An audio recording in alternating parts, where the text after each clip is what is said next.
మహిళలకు అందించేటువంటి ఆడబిడ్డ నిధిలో కూడా వెన్నుపోటు పడడం, ఏదైతే నిరుద్యోగ భృతని యువత విషయంలో యువతను వెన్నుపోటు పడవడం, రైతులను వెన్నుపోటు పడవడం, ఈరోజు ఏ వర్గాన్ని తీసుకున్నా అందరినీ వాళ్ళ మాటలతో ఓట్ల కోసం మోసం చేసి అధికారంలోకి వచ్చాక అందరినీ వెన్నుపోటు పొడుస్తూ మోసం చేస్తూ కంటిన్యూస్ గా ఈ 2 ఏళ్లుగా కూడా ఈ విధంగా కాలయాపన చేస్తూ వస్తున్నారు. ఇంకా వీళ్ళు మాట్లాడుతూ ఉన్నారు. ఏమని మాట్లాడుతూ ఉన్నారు? ఈ మధ్యకాలంలో ఏమని మాట్లాడుతున్నారు? చంద్రబాబు నాయుడు గారు మీరు గాని మీ మంత్రులతో గాని ఏం మాట్లాడిస్తున్నారు? మీరేం మాట్లాడుతున్నారో అదే మీ పేపర్లు రాస్తారు, అవే మీ టీవీలు చూపిస్తా ఉంటాయి. గొడ్డలి పార్టీయా? గొడ్డలి పార్టీ అని మాట్లాడతారా మా వైఎస్ఆర్ కాంగ్రెస్ పార్టీని? మీరా మాట్లాడతారు? ఒక్కసారి మీ చరిత్ర తీసుకుంటే వెన్నుపోటుకి care of address Chandrababu Naidu గారు, వెన్నుపోటుకి హత్య రాజకీయాలకి పేటెంట్ చంద్రబాబు నాయుడు గారు. అలాంటి మీరు మమ్మల్ని మాట్లాడతారు? అసలు మీ పార్టీ వ్యవస్థాపకులు ఎవరండి? మీ పార్టీ వ్యవస్థాపకులు ఎవరు? ఆ మహానీయుడిని చంపింది ఎవరు? ఆ మహానీయుడి దగ్గర నుంచి పార్టీ అధికారం కోసం లాక్కుంది ఎవరండి? మీరు కాదా? అదేం మేము ప్రత్యేకంగా చెప్పాల్సినటువంటి అవసరం లేదు. మీకు వెన్నుపోటు అనేది వెన్నతో పెట్టినటువంటి విద్య చంద్రబాబు నాయుడు గారు. మీరా మాట్లాడతారు? ఎందుకు మాట్లాడతారు? మేము వైఎస్ఆర్ కాంగ్రెస్ పార్టీ మీరిచ్చినటువంటి మీ మేనిఫెస్టో గురించి, మీరిచ్చినటువంటి మీ హామీల గురించి ప్రశ్నిస్తే సమాధానం చెప్పకుండా గొడ్డల పార్టీ అంటారా మమ్మల్ని? ఏం చేశారు చెప్పండి, మీరు చెప్పండి. మీరన్న పథకాలు, మీరన్న హామీల్లో ఒకటని నెరవేర్చారా? ఫ్రీ బస్ అన్నారు.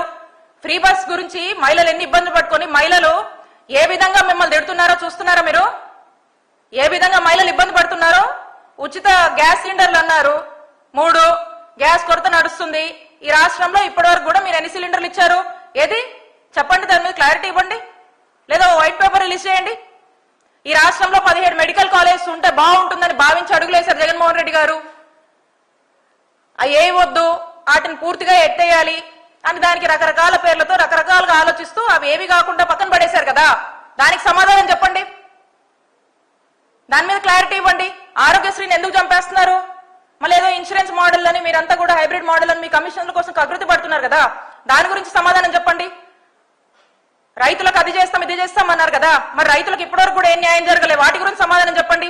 మొక్కజొన్న రైతుల ఏడుపులు ఆపండి, దానికి సమాధానం చెప్పండి. ఇవేటికి సమాధానం చెప్పకుండా మేం ప్రశ్నిస్తే మేం ప్రజల పక్షాన పోరాడుతూ మీరిచ్చిన హామీల మీద మీరు నిలబడండి, ప్రజలను ఆదుకోండి, ప్రజల కన్నీళ్లు తుడవండి అని అంటే మమ్మల్ని మీరు గొడ్డల పార్టీ అంటారా?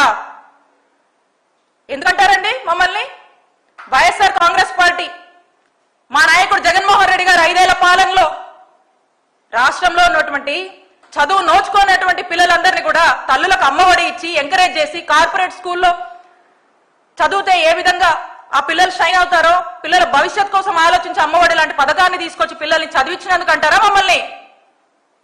రాష్ట్రంలోని ప్రజలందరినీ కూడా ఆరోగ్యశ్రీని ఇంకా పెంచి 25 లక్షల వరకు కూడా కవరేజ్ ని పెంచి ఆరోగ్య ఆసరా లాంటివి ప్రవేశించి తల్లి బిడ్డ ఎక్స్ప్రెస్ ని తీసుకొచ్చి ఎక్కడ మందుల కొరత లేకుండా, ఎక్కడ ఏ ఇబ్బందులు లేకుండా మెడికల్ కాలేజీలు కంప్లీట్ చేయాలనేటువంటి గొప్ప ఆశయంతో ముందుకు వెళ్ళినటువంటి మా నాయకుడిని, మా పార్టీని అందుకంటారా మీరు? మేము ప్రజలకు మంచి చేశాం, అక్క చెల్లెమ్మల పేర్ల మీద పెద్ద ఎత్తున ఇళ్ల పట్టాలు ఇచ్చాం, రాష్ట్రంలో 31 లక్షల మంది ఇళ్ల పట్టాలు ఇచ్చాం. మేము దానికంటారా మమ్మల్ని? మేము చక్కటి సంక్షేమాన్ని అమలు చేశాం. కాపు నేస్తం ఇచ్చినందుకు అంటారా? ఈబీసీ నేస్తం ఇచ్చినందుకు అంటారా? లా నేస్తం ఇచ్చినందుకు అంటారా? దేనికంటున్నారు? చేయూతి ఇచ్చినందుకు అంటారా? ఆసరా ఇచ్చినందుకు అంటారా మమ్మల్ని? దేనికంటున్నారు మమ్మల్ని గొడ్డల పార్టీ అని? సమాధానం చెప్పాలి చంద్రబాబు నాయుడు గారు. మీరు వీటన్నిటికీ సమాధానం చెప్పాలి. మీరు ఒక వైట్ పేపర్ రిలీజ్ చేయండి. మేము అంటుంది తప్పైతే మీరు వైట్ పేపర్ రిలీజ్ చేయండి. మెడికల్ కాలేజ్ ఈ టైం కంప్లీట్ చేస్తాం, ఇదిగో మెడికల్ కాలేజ్ మేము కంప్లీట్ చేస్తున్నాం, ఆరోగ్యశ్రీ మేము చంపట్లేదు, నెట్వర్క్ హాస్పిటల్స్ బిల్స్ రిలీజ్ చేయండి, పెన్షన్లు పెంచండి. 6 లక్షలు కట్ చేశారు కదా, పెంచండి. మీరు అన్న హామీ మీద మీరు నిలబడండి. ఎప్పుడు నిలబడతారో క్లారిటీ ఇవ్వండి. మేమేం ఆపట్లేదు కదా, మీ ప్లాన్ ఆఫ్ యాక్షన్ ఏంటో చెప్పండి, క్లారిటీ ఇవ్వండి. ఇది ఇవ్వకుండా గొడ్డల పార్టీ అంటారా వైఎస్ఆర్ కాంగ్రెస్ పార్టీని? మేము ఒక్కటే చెప్తా ఉన్నాము, వెన్నుపోటుకు కేర్ ఆఫ్ అడ్రస్ మీరని రాష్ట్ర ప్రజలందరికీ కూడా తెలుసు.